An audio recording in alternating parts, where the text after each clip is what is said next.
કેમ છો વિદ્યાર્થી મિત્રો? મજામાં ને?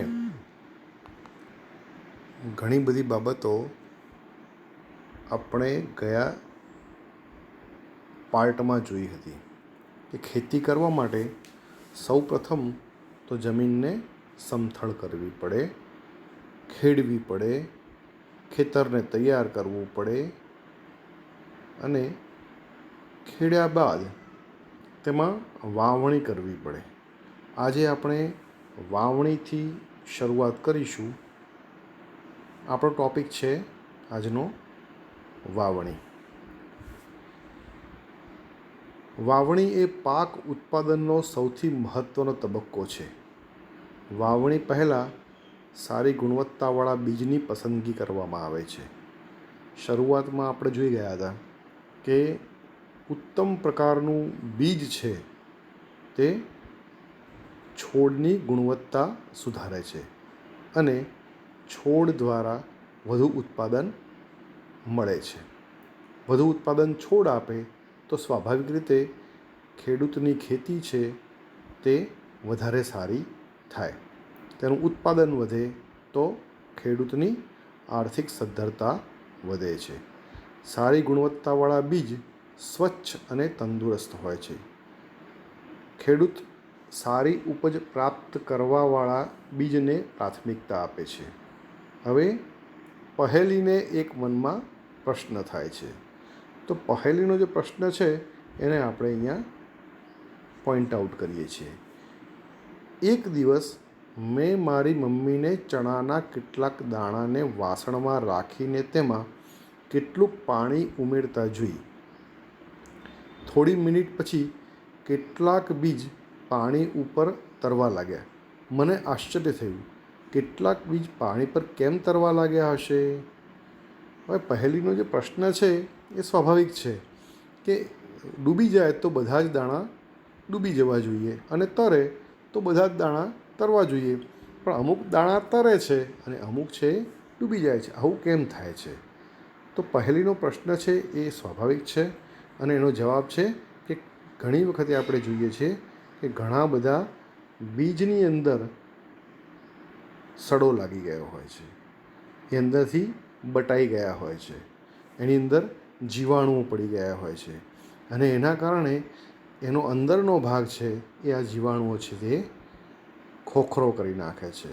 અંદરનો ભાગ છે તે પોતાના ખોરાક તરીકે તેનો ઉપયોગ કરે છે અને એના કારણે સ્વસ્થ બીજ છે તે નબળું બીજ બને છે. હવે જ્યારે તેને પાણીમાં નાખવામાં આવે છે એ બધે હવાનો ભાગ છે એ અને પાણી બંનેની સપાટી એક થવાથી હવાને કારણે તે પાણી ઉપર તરતા હોય છે. તમે પણ તમારા ઘરે આવો પ્રયોગ કરી શકો છો. વિદ્યાર્થી મિત્રો, ઘણા બધા પ્રયોગો આપણે કરી શકીએ. આપણને મનમાં આવે પણ ફક્ત ધ્યાન એટલું રાખવાનું કે ઇલેક્ટ્રિસિટીને લગતા કોઈપણ પ્રયોગોમાં આપણે જાતે પ્રયત્ન કરવાનો નથી. રસાયણોને લગતા કોઈપણ પ્રયોગોમાં આપણે જાતે પ્રયત્ન કરવાનો નથી. શિક્ષકની હાજરીમાં તેમને પ્રશ્ન પૂછો અને તેને અનુલક્ષીને તેનો જવાબ મળે તે પ્રમાણે પ્રયોગ કરવાનો છે. પરંતુ આવા સામાન્ય વાવણી જેવા કોઈક તમારા મનમાં વિચાર આવે, તમને મનમાં એવું થાય કે મારે બીજાંકુરણ જોવું છે, તમે ઘરે જોઈ શકો છો. બીજાંકુરણ જોવું હોય તમે શું કરી શકો કે રૂ લો, રૂને પલાળી દો, એની અંદર થોડા રાઈના દાણા નાખી દો અને એક રકાબીમાં એને ઢાંકીને મૂકી દો. બીજે દિવસે ઉઠીને તમે જોશો તો સામાન્ય નાના નાના ફણગા ઉગેલા જોવા મળશે. ત્રીજે દિવસે ફરીથી જુઓ, એ પહેલાં વચ્ચે વચ્ચે અમુક અંતરાલે એને પાણી આપતા રહેવું પડે. આ બીજાંકુરણની પ્રક્રિયા એકદમ સરળતાથી જોવાની આ સુંદર વ્યવસ્થા આપણે આપણા ઘરે પણ ઊભી કરી શકીએ છીએ. આ ઉપરાંત ઘરની અંદર આપણે મગ ફણગાવીએ છીએ ચોમાસાની સિઝનમાં, કઠોળ હોય એને ફણગાવીએ છીએ, એ પણ એક બીજાંકુરણ છે. હવે પ્રવૃત્તિ 1.1 અહીંયા તમને આપેલી છે અને 1.1ની અંદર તમને જે વિગતો આપી છે એમાં એક બીકર લઈને તેને પાણીથી અડધું ભરી દો, તેમાં એક મુઠ્ઠી ભરીને ઘઉંના દાણા નાખો અને તેને બરાબર હલાવો. કેટલાક સમય સુધી રાહ જુઓ. હવે વાદળી રંગના બોક્સમાં જે આપેલું છે તે આપણી પ્રવૃત્તિ છે એ આપણે કરવાની છે અને પછી એના શું પરિણામો આવે છે એ આપણને અહીંયા જોવા મળે છે. શું કેટલાક બીજ પાણી ઉપર તરવા લાગ્યા? જે બીજ પાણીમાં તળિયે બેસી જાય છે તે હલકા હોય છે કે ભારે? ક્ષતિગ્રસ્ત બીજ પોલા થઈ જાય છે અને તેના કારણે હલકા થઈ જાય છે, એટલે તે પાણી ઉપર તરવા લાગે છે. મેં તમને શરૂઆતમાં જ કીધું કે અંદરની બાજુએ હવાનું સ્તર બને છે અને એ હવાનું સ્તર છે એ પાણીની અંદર છે તે પરપોટા જેવી રચના બનાવે છે અને એ પરપોટા જેવી રચના છે જે સડી ગયેલા જે અનાજ છે એના દાણાને પાણીની સપાટી ઉપર રાખે છે. એટલે એનો મતલબ શું થયો કે આપણે અહીંયા એક નિર્ણય લેવો પડશે અહીંયા કે ભાઈ કેવા દાણા છે તે પાણીની નીચેની બાજુએ બેસી જાય છે. તો જે દાણા છે ભારે છે, ગુણવત્તામાં સારા છે, તે પાણીની નીચે બેસી જાય છે અને જેમાં સડો લાગેલો છે અને જે છે એ ક્ષતિગ્રસ્ત છે બીજ, તે પાણીની ઉપરની સપાટીએ તરે છે. સારા બીજ એટલે કે સ્વસ્થ બીજને ક્ષતિગ્રસ્ત બીજથી અલગ કરવાની એક આ સુંદર પદ્ધતિ છે. સરળ પદ્ધતિ છે, કોઈ ખર્ચ વગરની પદ્ધતિ છે અને તે ખેડૂતને અનુકૂળ આવે એવી છે. વાવણી પહેલાં બીજ રોપવાના ઓજારો વિશે જાણવું આવશ્યક છે. હવે બીજ રોપણી માટે જે પરંપરાગત રીતે ઓજારો વપરાતા હતા એની આપણે પહેલાં ચર્ચા કરીશું અને પછી આપણે આગળની બાજુએ જઈશું, જેમાં વિવિધ ઓજારો જે વપરાય છે એની પણ ચર્ચા કરીશું. પરંપરાગત રીતે બીજની વાવણી કરવા માટે વાપરવામાં આવતું ઓજાર એ ગરણી આકારનું હોય છે. બીજને ગરણીની અંદર નાખવાથી તે ધારદાર અણીવાળા છેડાયુક્ત 2 કે 3 પાઇપમાંથી પસાર થાય છે. આ છેડાઓ માટીમાં ખૂંપીને ત્યાં બીજનું સ્થાપન કરે છે.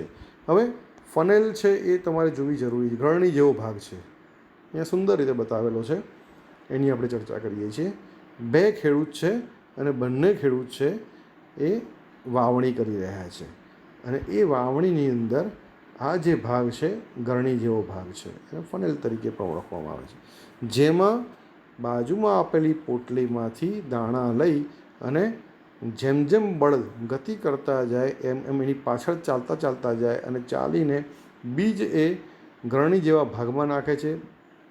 આ બીજ ગરણી જેવા ભાગમાંથી નીચે આવે છે અને નીચેની બાજુએ 3 જે પાઇપ હોય છે કે 3 કે 2 એની અંદરથી તે જમીનની અંદર યોગ્ય ઊંડાઈએ પડે છે અને એની વાવણી કરવામાં આવે છે.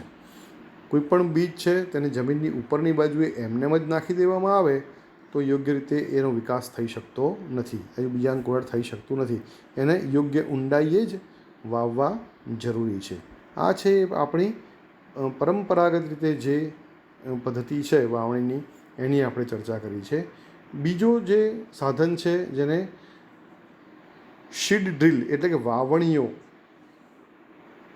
તરીકે ઓળખવામાં આવે છે, અહીંયા એની એક રેખાકૃતિ આપેલી છે. આજના જમાનામાં ટ્રેક્ટર દ્વારા સંચાલિત વાવણીઓ એટલે કે સીડ ડ્રીલનો ઉપયોગ થાય છે. તેના દ્વારા બીજમાં સમાન અંતરે તેમજ ઊંડાઈ બની રહે સાથે તે સુનિશ્ચિત કરવાનું છે કે રોપણી પછી બીજ માટી દ્વારા ઢંકાયેલું રહે, એનાથી પક્ષીઓ દ્વારા બીજને નુકસાન થતું અટકાવી શકાય. સીડ ડ્રીલ દ્વારા રોપણી કરવાથી સમય અને મહેનત બંનેનો બચાવ થાય છે. ખૂબ જ અગત્યની બાબત છે. પ્રશ્ન પૂછાય, તમે વાવણીયા દ્વારા વાવણી કરો છો, તમારે કઈ બાબતોનું ધ્યાન રાખવાનું છે? તો પહેલી કઈ બાબત આવશે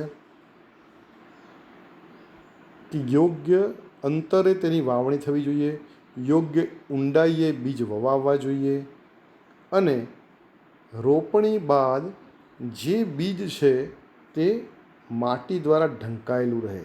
કેમ કે પક્ષીઓ જો આવે ખેતરની અંદર તો પક્ષીઓએ દાણા ચણી જાય અને એ વાવણી એ આપણી સફળ થતી નથી.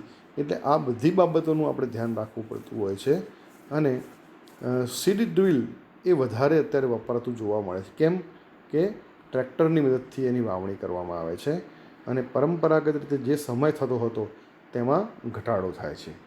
હવે બૂજોને પાછો એક નવો પ્રશ્ન આવ્યો છે. બૂજોને મનમાં તર્ક થાય છે. વિજ્ઞાન વિષય જેવો છે જેમાં તમારે તર્ક કરવો પડે. વાય, વેર, કેમ, ક્યાં, કેવી રીતે, આવા પ્રશ્નો તમારા મગજમાં થવા જોઈએ. અને જે પ્રશ્નો થાય તેનું ઉકેલ ન મળે, તમને સમજણ ન પડે, તો તમારા શિક્ષક પાસેથી એનું માર્ગદર્શન લેવું જોઈએ. તમારા કરતાં વધુ જ્ઞાન ધરાવતા વ્યક્તિઓ પાસે જેની ચર્ચા કરવી જોઈએ, નવું વાંચન કરવું જોઈએ.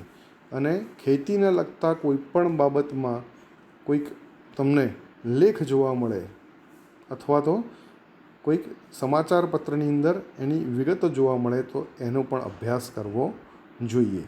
હવે મૂંઝવણનો જે પ્રશ્ન થાય છે એની ચર્ચા કરીએ. તો એ મારી શાળા નજીક નર્સરી છે. મેં જોયું છે કે છોડને નાની કોથળીઓમાં રાખેલા હોય છે. તેમને કોથળીઓમાં કેમ રાખેલા હોય છે? જેને આપણે આપણી ભાષામાં રોપા કહીએ છીએ. રોપા કેવા હોય છે કે કાળી કોથળી હોય અને કોથળીની ઉપરની બાજુએ છોડ હોય અને છોડના પાના હોય અને આ કોથળી છે કાળા રંગની હોય છે. આવી રચના આપણે પાંદડાની રચના બનાવેલી છે. આવા છોડ આપણે ઘણી નર્સરીમાં જોયા હોય છે. હવે આ જે છોડ છે એને કોથળીઓમાં કેમ રાખેલા હોય છે? તો આવા છોડને રોપા કહેવામાં આવે છે. અને આવા રોપા છે તેને એક જગ્યાએ ઉછેરવામાં આવે છે નર્સરીની અંદર. પછી જ્યાં એની વાવણી કરવાની હોય, છોડ, વૃક્ષ અથવા તો ક્ષુપ, તેને જે તે જગ્યાએ લઈ જવામાં આવે છે અને ત્યાં એની વાવણી કરવામાં આવે છે. એટલે જો એક જગ્યાએ જમીનમાં એને વાવી દીધું હોય તો એને ઉપાડીને બીજી જગ્યાએ લઈ જઈએ તો એના મૂળ છે એ તૂટી જતા હોય છે. અને મૂળ તૂટવાથી એ છોડ સારી રીતે વિકાસ પામી શકતો નથી, પૂર્ણ વૃદ્ધિ પામી શકતો નથી. પરંતુ જો તેને રોપા તરીકે ઉછેરવામાં આવે તો તેના મૂળ ખંડિત થતા નથી અને જે જગ્યાએ તેને વાવવામાં આવે ત્યાં સુંદર રીતે તેનો વિકાસ થાય છે.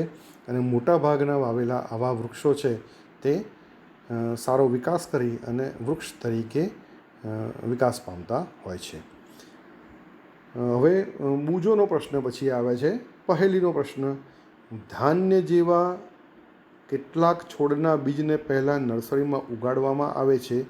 છોડ તૈયાર થઈ જાય ત્યારે તેમને મનુષ્ય દ્વારા ખેતરમાં રોપવામાં આવે છે. કેટલાક જંગલના વૃક્ષો તેમજ પુષ્પીય વનસ્પતિઓને પણ નર્સરીમાં ઉગાડવામાં આવે છે. મૂંઝોની બેન્ચ પહેલી. મને એવું લાગે છે એ પણ વિચારશીલ છે, એને પણ મનમાં એવું થાય છે. હવે જે રોપા છે એની જગ્યાએ ખેતરની અંદર આવી રીતે જે શરૂઆતમાં છોડ તૈયાર કરી, અથવા તો જેને આપણે પારંપરિક ભાષાની અંદર ધરું કહીએ છીએ, આવા ધરું તૈયાર કરી અને વાવવામાં આવે એવા કેટલાક પ્રકારના પાક પણ આપણે જોયા હશે. ના જોયા હોય તો તમને એના ઉદાહરણ આપી દઉં કે આપણને ઘણી વખતે માર્કેટમાં જઈએ તો ભાજી જેવા બાંધેલા હોય તેવા ધરું વેચવા માટે કેટલાક લોકો ચોમાસાની સિઝનમાં બેઠા હોય છે. તો આવા જે ધરું છે, એટલે કે આવો જે પાક છે જેને ખેતરમાં વાવણી કરવાનો હોય, વૃક્ષ, ક્ષુપ કે છોડ તરીકે નહીં, પરંતુ ખેતરની અંદર પાક લેવા માટે વાવણી કરવાનો, તેને ધરું કહેવામાં આવે છે. ડાંગરના આવા ધરું બનાવવામાં આવે છે અને એ ધરું વેચાતા લઈ અને એને ખેતરની અંદર ચોપવા પડે છે. આવી જ રીતે અલગ અલગ પ્રકારના જે ધરું હોય તે અલગ અલગ પ્રકારનો પાક આપે છે. વૃક્ષ, ક્ષુપ અને છોડની અંદર પણ આવું બને છે, જ્યારે પાકની અંદર, ડાંગરના પાકની અંદર એના ધરું ઉછેરવામાં આવે છે અને પછી તેની વાવણી અલગ અલગ રીતે કરવામાં આવે છે. બે છોડની વચ્ચે થતી ગીચતાને રોકવા માટે બીજની વચ્ચે આવશ્યક અંતર હોવું અત્યંત મહત્ત્વપૂર્ણ છે. 2-3 વખત આપણે ચર્ચા કરી કે બે છોડની વચ્ચે યોગ્ય અંતર જરૂરી છે. હવે સૂર્યનો પ્રકાશ, પોષક તત્વો તેમજ પાણી પૂરતા પ્રમાણમાં દરેક છોડને મળી રહે અને ગીચતાપણું રોકવા માટે કેટલાક છોડને દૂર કરવામાં આવે છે. ઘણી વખત એવું થાય કે વાવણીમાં 2-3 બીજ છે તે નજીક પડી ગયા હોય, અથવા તો વાવણીમાં કંઈક એવી તકલીફ ઊભી થઈ હોય, એવા સંજોગોમાં અમુક ભાગની અંદર જે છોડની ગીચતા છે તે આપણને વધારે જોવા મળે છે. તો આવા વચ્ચે પડતા કે નડતા એવા છોડને ઉપાડી લેવામાં આવે છે, જેના કારણે બીજા જે છોડ છે તેનો વિકાસ સારી રીતે થઈ શકે. તો ખેડૂત તરીકે એનું પણ ધ્યાન રાખવાનું છે કે ખેતર બરાબર તૈયાર થયું છે કે નહીં, ખેતર તૈયાર થયા પછી તેમાં વાવણી થઈ છે કે નહીં, વાવણી થયા પછીથી યોગ્ય અંતરે તે છોડ ઉગ્યા છે કે નહીં, અને તેને ગીચતાપણું થતું હોય તો તેને રોકવા માટે તે છોડને દૂર કરવાનું કાર્ય પણ ખેડૂત કરતો હોય છે. હવે અગત્યનો ટૉપિક છે એની આગળ કે એડિંગ મેન્યોર્સ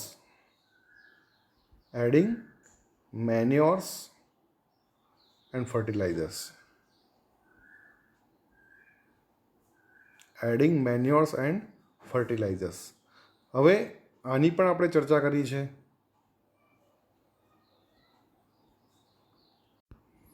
વનસ્પતિના તંદુરસ્ત વિકાસ માટે પોષક દ્રવ્ય સ્વરૂપે જે પદાર્થોને માટીમાં ઉમેરવામાં આવે છે તેને કુદરતી ખાતર એટલે કે મેન્યોર અને કૃત્રિમ ખાતર એટલે કે ફર્ટિલાઇઝર્સ કહે છે. ખાતરના બે પ્રકાર છે, કુદરતી અને કૃત્રિમ. અને કુદરતી ખાતર છે એના ગુણધર્મો, અસરકારકતા અલગ પ્રકારની છે, જ્યારે કૃત્રિમ ખાતર છે તેના ગુણધર્મો અને અસરકારકતા અલગ પ્રકારની હોય છે. કુદરતી એટલે કે નેચરલ, કુદરતી રીતે એટલે કે માણસે બનાવેલું ન હોય પણ પ્રકૃતિમાંથી જ જે તત્વોનો ઉપયોગ કરીને ખાતર બનાવવામાં આવે છે તેને કુદરતી ખાતર કહેવામાં આવે છે. જ્યારે કૃત્રિમ ખાતર છે તેને માણસ દ્વારા ફેક્ટરીમાં બનાવવામાં આવે છે. એના વિશે જે કંઈ પણ ઊંડાણપૂર્વક ભણવાનું આગળ આવશે તે આપણે સમજીશું. હાલ બંને વચ્ચેનો ભેદ સમજવાનો છે. બુજોને એક પ્રશ્ન થાય છે, મેં એક ખેતરમાં ઉગેલા સ્વસ્થ પાકને જોયો જ્યારે પાસેના ખેતરમાં છોડ નબળા હતા. કેટલાક છોડ અન્ય છોડની સરખામણીમાં વધારે સારી રીતે કેવી રીતે ઉગે છે? આ જે એના મનમાં પ્રશ્ન થયો છે એ આપણા મનમાં પણ થવો જોઈએ. ઘણી વખતે બે છોડને આપણા બગીચામાં વાવવામાં આવે અથવા બાજુવાળાના બગીચામાં વાવવામાં આવે તો એક છોડ છે એ ઘણી વખતે સ્વસ્થ હોય છે, એનો વિકાસ સારો થતો હોય છે, જ્યારે બીજો છોડ છે તે વિકાસ યોગ્ય રીતે કરી શકતો નથી. એની પાછળ ઘણા બધા કારણો હોય છે. પરંતુ પાકની જ્યારે વાત કરવામાં આવે છે એ વખતે યોગ્ય રીતે જો વાવણી કરવામાં આવી હોય, પાણી આપવામાં આવતું હોય, પરંતુ યોગ્ય પ્રમાણમાં ખાતર ઉમેરવામાં ન આવે તો પણ એવું બને કે એક ખેતરમાં પાક છે તે વધુ સારું હોય છે, જ્યારે બીજા ખેતરમાં તે નબળો હોય છે. એટલે કે યોગ્ય પ્રમાણમાં ખાતર ઉમેરવું જરૂરી છે. ભૂમિ પાકને ખનિજ તત્વો પ્રદાન કરે છે જે પાકની વૃદ્ધિ માટે આવશ્યક છે. કેટલાક ક્ષેત્રમાં ખેડૂત ખેતરમાં એક પછી બીજા પાકને ઉછેરે છે. ખેતર ક્યારેક ખાલી છોડતા નથી. કલ્પના કરો કે પોષક દ્રવ્યોનું શું થાય. ભૂમિમાંથી જ પોષક તત્વો મળે છે. વારંવાર સળંગ પાક લેવાથી તે ભૂમિના પોષક દ્રવ્યો છે તે ઘટી જતા હોય છે, અને ઘટવાને કારણે તેની પાક ઉત્પાદકતા પર અસર થતી હોય છે. એટલે ઘણી વખતે આપણે જોઈએ છીએ કે બે અનુભવી ખેડૂતો વાત કરતા હોય તો બંનેની વાતચીતમાં આપણને જોવા મળે કે બંને એવું વાત કરે કે ભાઈ હું તો મારા ખેડૂત તરીકે મારા ખેતરમાં ફક્ત 2 જ પાક લઉં છું, એક સિઝન છોડી દઉં છું. કેમ કે યોગ્ય પોષક તત્વો ઉમેરવા માટેનો સમય મળી રહે, જમીનને તપવા માટેનો સમય મળી રહે, જમીનને સરખી કરવા માટેનો સમય મળી રહે, કુદરતી પોષક દ્રવ્યો ઉમેરવાનો સમય મળી રહે. આ બધી બાબતો છે તેને ધ્યાનમાં રાખીને સળંગ 3 સિઝનમાં પાક લેવાનું ટાળવું જોઈએ. કેમ કે સળંગ 3 સિઝનમાં પાક લેવાથી જે જમીનના પોષક દ્રવ્યો છે તે જમીનમાં ઘટી જાય છે, ખનિજ તત્વો છે તે ઘટી જાય છે, અને એના કારણે પાક ઉત્પાદકતા પર અસર થાય છે. સતત પાકને ઉગાડવાથી માટીમાં કેટલાક પોષક દ્રવ્યો ઓછા થઈ જાય છે. આ ક્ષતિ પૂર્તિ કરવા માટે ખેડૂત ખેતરમાં કુદરતી ખાતર આપે છે. આ પ્રક્રિયાને ખાતર આપવાની ક્રિયા કહે છે.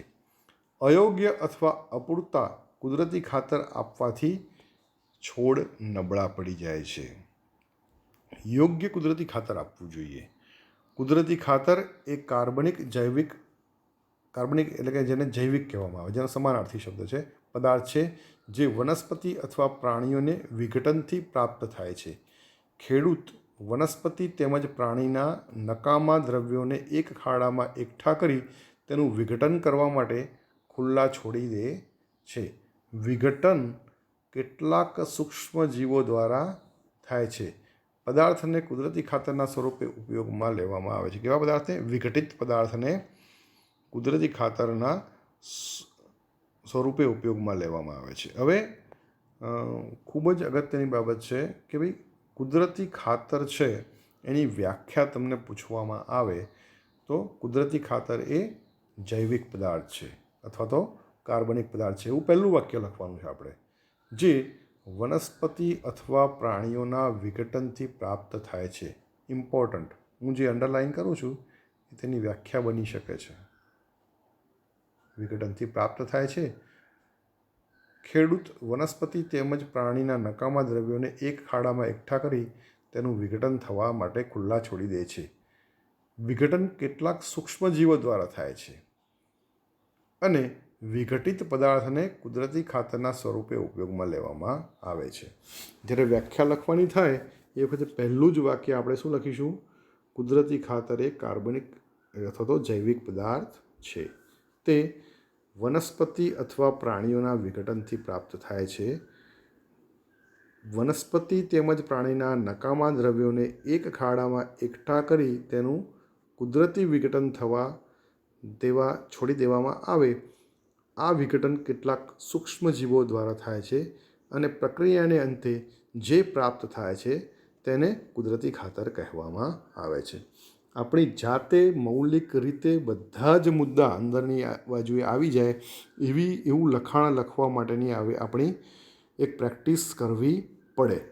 એટલે કે હું તમને વારંવાર એકનો એક મુદ્દો કેમ સમજાવું છું વિદ્યાર્થી મિત્રો? આ મુદ્દાને વાંચવાનો છે અને આપણા મૌલિક શબ્દોમાં કાર્બનિક જૈવિક પદાર્થ ઇમ્પોર્ટન્ટ ફેક્ટર છે. આ શબ્દ આવવો જ જોઈએ. વનસ્પતિ અથવા પ્રાણીઓના વિઘટનથી એ શબ્દ આવવો જોઈએ. કોના દ્વારા થાય છે વિઘટન? સૂક્ષ્મજીવો દ્વારા થાય છે, એ પણ આવવું જોઈએ. અને વિઘટન થવા માટે કેટલાક સમય માટે તેને છોડી દેવામાં આવે, આ મુદ્દો પણ એમાં આવવો જોઈએ. તો એની સાચી વ્યાખ્યા બને છે. ઘણી વખત એવું થાય કે આપણે ફક્ત એક કે બે લીટી લખીને છોડી દઈએ અને પછી અપેક્ષા રાખીએ કે મારા પૂરા માર્ક્સ આવવા જોઈએ, તો એ બનતું નથી. કેમ કે શિક્ષક એ જ્યારે પ્રશ્નનો જવાબ ચકાસતો હોય છે એ વખતે જેટલા મુદ્દા અંદર આવરી લેવામાં આવે એ લખેલા ન હોય તો પૂર્ણ માર્ક્સ આપી શકતો નથી. હવે આગળ જોઈશું. તમે ધોરણ 6માં વર્મી કમ્પોસ્ટ અથવા અળસિયાના ખાતર તૈયાર કરવા વિશે અભ્યાસ કરી ચૂક્યા છો. તમને ખ્યાલ જ હશે કે ભાઈ વર્મી કમ્પોસ્ટની જે પ્રક્રિયા છે એ અત્યારે દુનિયાભરની અંદર કુદરતી રીતે ખેતી કરવા માટે વધારે અગત્યની છે અને ઘણી જગ્યાએ એનો ઉપયોગ કરવામાં આવે છે.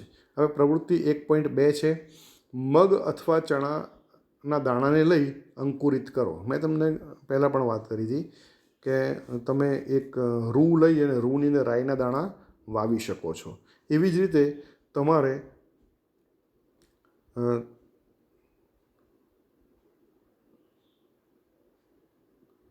3 બીકર લેવાના છે અથવા 3 પાત્ર લેવાના છે. A, B અને C એની નિશાની કરવાની છે. ગ્લાસ એમાં થોડીક માટી લઈ અને છાણિયું ખાતર ભેળવવાનું છે. ગ્લાસ બીમાં સમાન માત્રામાં માટી લઈ થોડું યુરિયા ઉમેરવાનું છે અને ગ્લાસ સીમાં થોડીક માટી લઈ અને કંઈ પણ ઉમેર્યા વગર રહેવા દેવાનું છે. બીકર લીધું છે આપણે, A, B અને C. આને હું A કહીશ અને B કહીશ અને C કહીશ. આમાં કંઈ ઉમેરવાનું નથી. સીમાં એમાં શું ઉમેરશો? થોડીક માટી અને છાણિયું ખાતર.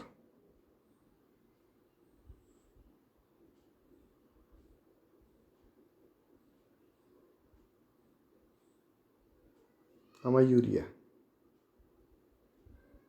વત્તા માટી.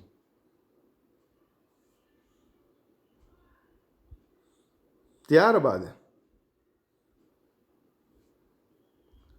જે બીજાંકુરણ કરેલા દાણા છે તેને એની અંદર પ્રાંકુરને રોપી દેવાના છે અંદરની બાજુએ. એ પ્રાંકુરને આપણે રોપી દઈએ અને પછી અમુક સમય પછી એમાં કેવો વિકાસ થાય છે એનો આપણે અભ્યાસ કરવાનો છે. અંદરની બાજુએ મગના દાણા છે બીજાંકુરણ થયેલા, એને યોગ્ય અંતરે યોગ્ય ઊંડાઈએ વાવી દેવામાં આવે છે. અમુક સમય પછી આપણે જોઈશું તો આપણને ત્રણેય બીકરની અંદર અથવા પાત્રની અંદર એ બીજાંકુરણ થયેલું છે એ બહારની બાજુએ આવેલું જોવા મળશે. અને દરેકે દરેક પાત્રની અંદર જે અંકુરિત બીજ છે તેનો વિકાસ આપણને અલગ અલગ જોવા મળે છે. હવે 7થી 10 દિવસ સુધી આ વૃદ્ધિનો આપણે અભ્યાસ કરવાનો છે. અને અભ્યાસ કર્યા પછી આપણે નક્કી કરવાનું છે કે વાસ્તવમાં કોનો વિકાસ વધારે થાય. અહીંયા 2 છોકરીઓ આપેલી છે, બતાવેલી છે, અને એ ત્રણેય બીકરની અંદર બીજાંકુરણ થયેલા દાણાને વાવે છે. એકની અંદર માટી છે ફક્ત, એકમાં છાણિયું ખાતર છે અને માટી છે, અને બીજામાં યોગ્ય પ્રમાણમાં યુરિયા છે અને માટી છે. પછી ત્રણેયનો વિકાસ છે જોવામાં આવે છે. અહીંયા 3 ટબ બતાવેલા છે, A, B અને C. પહેલામાં છાણિયું ખાતર હતું, વિકાસ મધ્યમ જોવા મળે છે. બીજામાં યુરિયા હતું, વિકાસ વધુ જોવા મળે છે. ત્રીજામાં કોઈ પણ પોષક દ્રવ્યો વધારાના ઉમેરવામાં આવ્યા નથી, ફક્ત માટી લેવામાં આવી છે અને એમાં વિકાસ છે એ ઓછામાં ઓછો જોવા મળે છે. તો વિદ્યાર્થી મિત્રો, આપણે શું નક્કી કરી શકીએ આના પરથી કે પ્રાંકુર જે છે એનો કુદરતી અને કૃત્રિમ ખાતર સાથેનો જે ઉછેર છે એ સાદી માટી કરતાં વધારે જોવા મળે છે, જે અહીંયા દર્શાવેલું છે. પરંતુ સૌથી વધુ વિકાસ કુદરતી રીતે જે વિકાસ થાય એના કરતાં યુરિયા નાખેલી માટીમાં વધારે વિકાસ આપણને જોવા મળે છે. એનો ઉછેર છે એ આપણને અહીંયા થયેલો છે તે બતાવવામાં આવેલો છે. હવે આને વાંચીને આપણે આગળ જઈશું. શું ત્રણેય ગ્લાસમાં છોડની વૃદ્ધિની માત્રા એક સમાન છે? કયા ગ્લાસમાં છોડની વૃદ્ધિ સારી છે? કયા ગ્લાસમાં છોડની વૃદ્ધિ સૌથી ઝડપી છે? આપણે એ ચર્ચા કરી લીધી હમણાં. કૃત્રિમ ખાતર એવા રાસાયણિક પદાર્થો જે વિશેષ પોષક દ્રવ્યોથી સમૃદ્ધ હોય છે, તે કુદરતી ખાતરથી કેવી રીતે અલગ હોય છે? કૃત્રિમ ખાતરનું ઉત્પાદન કારખાનામાં કરવામાં આવે છે. કૃત્રિમ ખાતરના કેટલાક ઉદાહરણો જેમ કે urea, ammonium sulphate, super phosphate, potash, NPK એટલે કે નાઇટ્રોજન, ફોસ્ફરસ અને પોટેશિયમ છે. અહીંયા કૃત્રિમ ખાતર છે એ રાસાયણિક પદાર્થ, પેલો જૈવિક પદાર્થ હતો કુદરતી ખાતર એ, જ્યારે કૃત્રિમ ખાતર છે એ રાસાયણિક પદાર્થ છે જે વિશેષ પોષક દ્રવ્યોથી સમૃદ્ધ હોય છે. આ 2 મહત્ત્વના મુદ્દા છે, એ આપણે એની વ્યાખ્યામાં આવી જવા જોઈએ. અને તે કુદરતી ખાતરથી અલગ હોય છે. તેને ફેક્ટરીમાં બનાવવામાં આવે છે. એના ઉદાહરણ પણ અહીંયા આપેલા છે, એ પણ આપણે યાદ રાખવાના. ખાસ યાદ રાખવાનું, કુદરતી ખાતર અને કૃત્રિમ ખાતરનો તફાવત પૂછાશે જ. કુદરતી ખાતરના ગુણધર્મો અથવા તો કૃત્રિમ ખાતરના ગુણધર્મો જણાવો એ પણ તમને પૂછાઈ શકે. કુદરતી ખાતરની વ્યાખ્યા આપો એ પણ પૂછાઈ શકે. કૃત્રિમ ખાતરની ઉદાહરણ સહિત વ્યાખ્યા આપો એ પણ પૂછાઈ શકે. પછી તમે ઉદાહરણ સહિત પૂછ્યું હોય અને ફક્ત વ્યાખ્યા લખીને આવો તો અડધા માર્ક્સ મળે. આ આપણે ધ્યાન રાખવાનું. હવે આના પરથી આપણને ખ્યાલ આવશે કે ખેડૂતો ખેતરની અંદર ખાતરનો ઉપયોગ કેમ કરતા હોય છે. હવે સમજીએ આગળ. તેના ઉપયોગથી ખેડૂતોને ઘઉં તથા મકાઈ જેવા પાકની સારી ઉપજ પ્રાપ્ત કરવામાં સહાયતા મળે છે. પરંતુ કૃત્રિમ ખાતરના અત્યંત વધારે ઉપયોગથી જમીનની ફળદ્રુપતામાં ઘટાડો થાય છે. તે જલ પ્રદૂષણનો પણ સ્ત્રોત બને છે.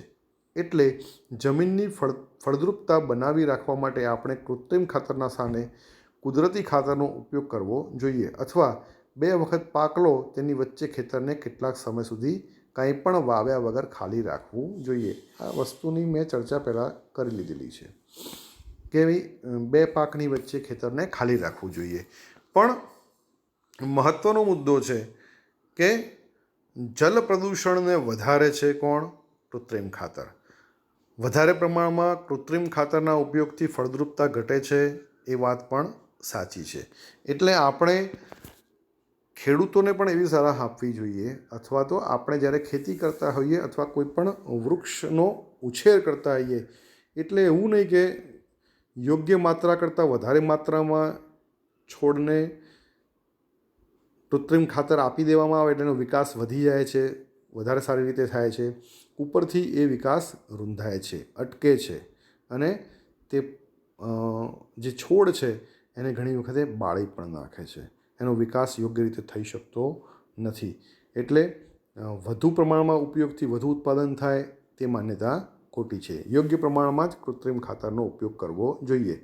આ ઉપરાંત શું થાય છે કે જ્યારે પાક ખેડૂત ખેતરની અંદર વાવતો હોય, વધારે પ્રમાણમાં યુરિયા છે કે NPK છે એવું રાસાયણિક ખાતર નાખી દે, જ્યારે પાણી વાળવામાં આવે કે પાણીમાં તે ઓગળી જાય છે, અને ઓગળીને પાછું એ ખેતરની અંદરની જમીનની અંદર ઉતરે છે, જે પણ તેની ફળદ્રુપતા ઘટાડે છે. એટલે પાણીને તો પ્રદૂષિત કરે જ છે, આ ઉપરાંત જમીનને પણ તે ફળદ્રુપ હોય તેની ફળદ્રુપતા ઘટાડતું હોય છે. કુદરતી ખાતરના ઉપયોગથી જમીનના બંધારણ તેમજ જળ સંગ્રહ ક્ષમતામાં વધારો થાય છે. તેનાથી જમીનમાં બધા જ પોષક તત્વોનો ઉમેરો થાય છે. ઇમ્પોર્ટન્ટ ફેક્ટર્સ છે, ઇમ્પોર્ટન્ટ બાબતો છે જે કૃત્રિમ ખાતર અને કુદરતી ખાતરને અલગ પાડે છે. બંનેનો તફાવતના મુદ્દાઓ આપણને અહીં આપે છે. કૃત્રિમ ખાતર છે એ રાસાયણિક છે, કુદરતી ખાતર છે એ જૈવિક છે. કુદરતી ખાતર છે ખેડૂતો માટે, જમીન માટે, પ્રદૂષણ ઘટાડવા માટે સારું છે. કૃત્રિમ ખાતર પ્રદૂષણ વધારે છે. વધારે પ્રમાણમાં ઉપયોગ કરવાથી તે પાકને યોગ્ય વૃદ્ધિ થતી નથી, જમીનની ફળદ્રુપતા ઘટે છે, પાણીની જે અંદર જે ઓગળી જાય છે અને એના કારણે પણ છે એ પ્રદૂષણને વધારે છે. આ ઉપરાંત કુદરતી ખાતર છે એ જમીનની બંધારણની જલ સંગ્રહ ક્ષમતા વધારે છે અને તે જમીનની અંદર પોષક તત્વોને ઉમેરે છે, જ્યારે કૃત્રિમ ખાતર છે એનાથી આવો કોઈ ફાયદો થતો હોતો નથી. જલ સંગ્રહ ક્ષમતા કોને કહેવાય? આ નવો શબ્દ છે તમારા માટે, એને પણ સમજવો જરૂરી છે. વોટર હોલ્ડિંગ કેપેસિટી ઇંગ્લિશમાં જેને કહેવામાં આવે છે. એટલે કે તમે ઘણી વખતે એવું જોશો વિદ્યાર્થી મિત્રો કે ઘણી જમીન છે તે રેતાળ હોય છે, એટલે કે રણ પ્રદેશની અંદર જેવી રેતી હોય ને એવી રેતાળ હોય છે. અને ઘણી જમીન છે કેવી હોય છે? બંધાયેલી, કસાયેલી, અથવા તો ગોરાળું, અથવા તો લાલ માટી, અથવા તો કાળી માટી, જે અંદરની બાજુએથી મજબૂત હોય છે, ભરભૂરી હોતી નથી. જે જમીનની અંદર આવા રેતી જેવા, એટલે કે રણની રેતી જેવો ભાગ હોતો નથી, અને આપણી સાદી જમીન એટલે કે ગોરાળું જમીન હોય, અથવા તો કાળી જમીન હોય, અથવા તો ચીકણી માટીવાળી જમીન હોય, એની અંદર જલ સંગ્રહ ક્ષમતા વધારે હોય છે. એટલે કે તમે પાણી એક વખતે તેમાં પાવો તો બીજી વખતે પાણી પાવા માટેનો જે સમયગાળો છે તે વધારે રાખો દિવસનો તો ચાલે. પરંતુ જે રણ પ્રદેશ જેવી રેતીવાળો જે જમીન છે એની અંદર તમે પાણી વાળો ખેતરની અંદર, અથવા તો પાણી તમે છોડને આપો તો બીજા કે ત્રીજા દિવસે એ પાણી છે જમીનમાં ઉતરી જતું હોય છે, અને ફરીથી એ છોડને પાણી આપવાની જરૂર પડે છે. એટલે જે જમીનની જલ સંગ્રહ ક્ષમતા વધારે હોય તે જમીન ખેડૂતો માટે વધારે સારી ગણવામાં આવે છે. આ જે કુદરતી ખાતર છે ને એ આવા જમીનની અંદર જલ સંગ્રહ ક્ષમતા વધારે છે. જમીનમાં પોષક દ્રવ્યોની પૂર્તિ માટે અન્ય એક રીત છે પાકની ફેરબદલી. એમાં એક પાકને ઉછેર્યા બાદ ખેતરમાં બીજા અન્ય પ્રકારના પાકને વારાફરતી ઉછેર કરવામાં આવે છે. પહેલાં ઉત્તર ભારતમાં ખેડૂતોને કઠોળને એક ઋતુમાં ઉગાડતા હતા અને બીજી ઋતુમાં ઘઉં ઉગાડતા હતા. તેનાથી જમીનમાં નાઇટ્રોજનની પૂર્તતા થતી હતી. ખેડૂતોને આ પદ્ધતિ સ્વીકારવા માટે પ્રોત્સાહિત કરવામાં આવે છે.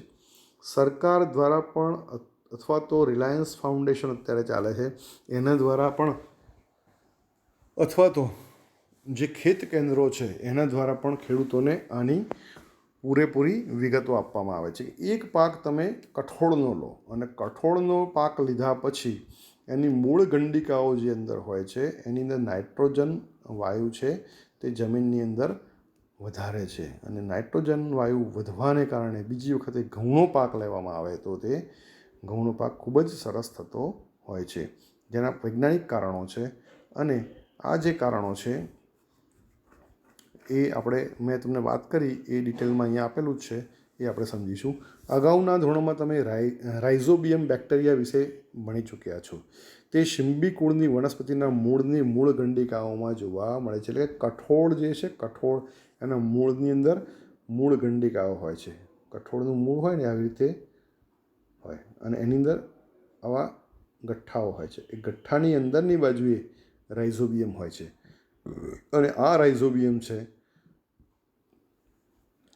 એ નાઇટ્રોજન વાયુ જમીનમાં સ્થાપિત થાય તેનું કાર્ય કરતા હોય છે.